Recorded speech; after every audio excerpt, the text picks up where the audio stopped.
last week, I had always went to a certain place and I visit my children's godmother there all the time. So the people there, they had already knew I was just coming to see her. So when I was placed in that situation, I didn't know what to do. So I got on the phone and I called this place. And I said, listen, I don't have nowhere to take my children. It's cold outside and I don't know where to go. And the lady said, well, come here. Well, the place that I'm speaking of is Atlantic City Rescue Mission.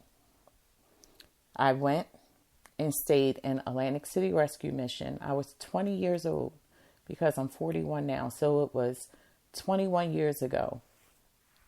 I found myself being a resident at Atlantic City Rescue Mission. And when I got there, although I was accustomed to going up there to go visit, but I was accustomed to go visit and leaving and going back to where I was staying at. And then maybe later on in the week, going to see my kid's godmother which worked there. But this particular day, that wasn't happening. I called a cab, I got my clothes, and I grabbed my son and my daughter, and they welcomed me and my children.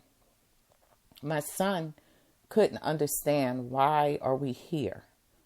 He didn't know why we were even staying in such a place, or like we got to stay here for the night. And at 20 years old, you don't know what to tell a 7 or 8-year-old.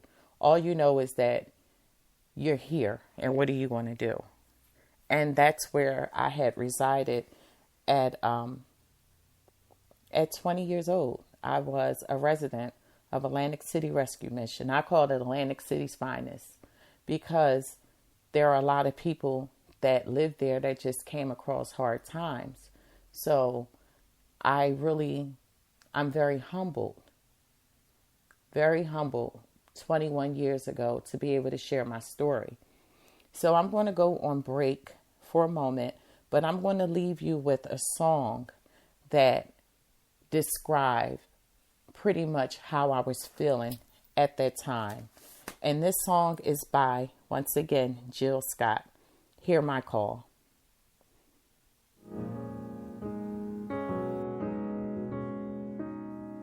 Here I am again, asking questions, waiting to be moved.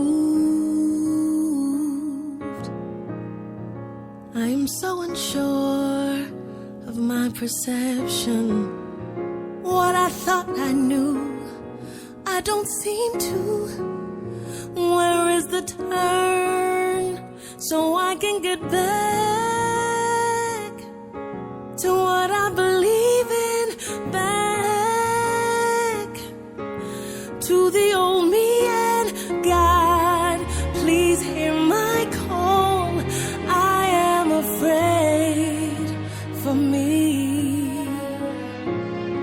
Love has burned me raw. I need your healing, please. Please, please.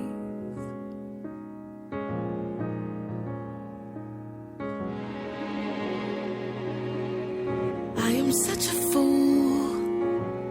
How did I get here? Play by all the rules, then they changed. I am but a child to your vision, standing in the cold and the rain. Lost here in the dark, I can't see my foot to take a step.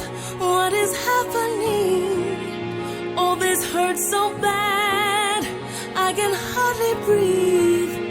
I just wanna leave. So God, please hear my call. I am afraid for me. Love has burned me raw. I need your healing, please. God,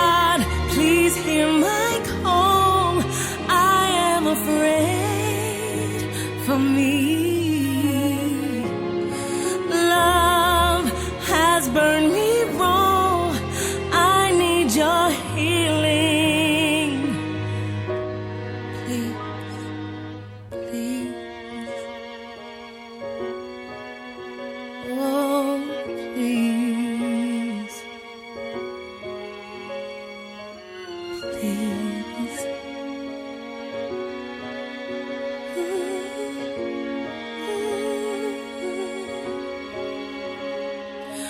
God, please hear my call. I am afraid.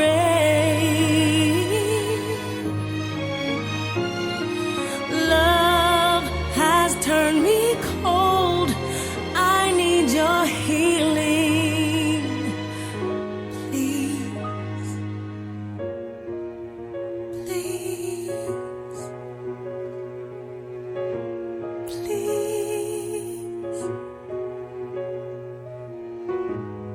please, please, please, please.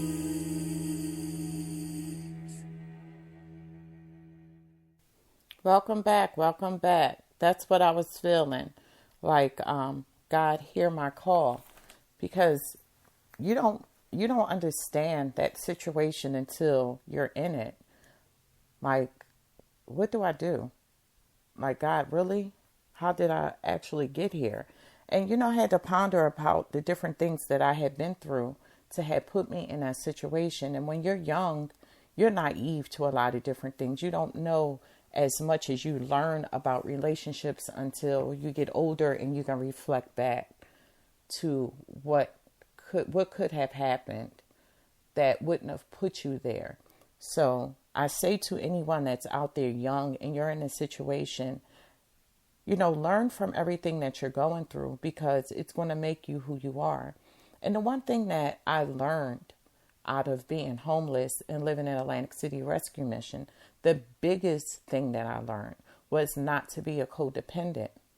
I had learned that when you depend upon people, whether it's your family, your friends, or the person that you're dealing with, to do things that are of importance and it doesn't happen, then you're faced in a situation where, what do you do? And a lot of that had been one of the reasons why I had been in that situation.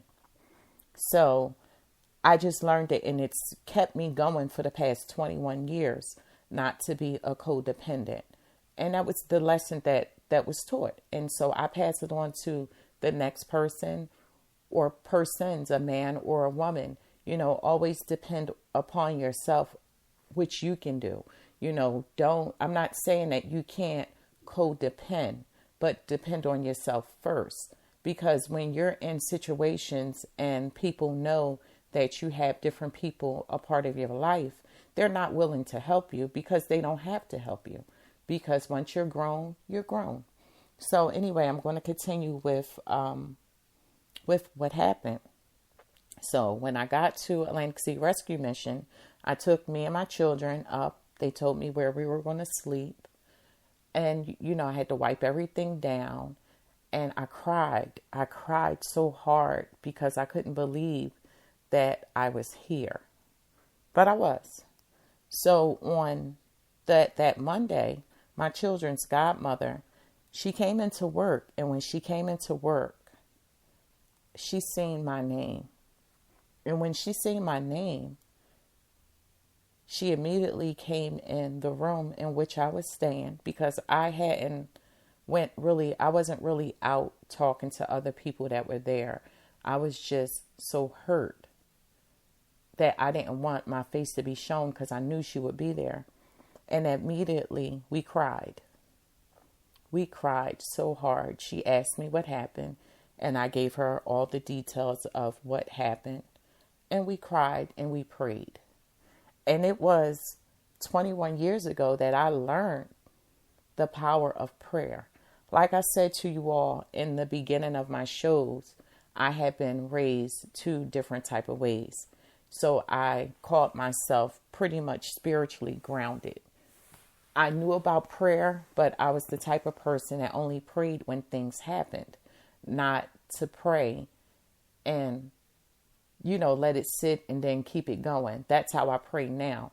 I pray upon something and I keep it moving. But when you're young, you only know how to pray when the situation is at its worst, not giving God any kind of praise, or God to whom you call him any kind of praise during the course of whatever happiness you're going through. It's only for the most part of it. For me anyway, I prayed when things were bad and I expected things to change overnight.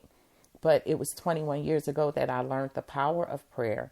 And I also learned faith, what my faith was and how I was going to pray daily.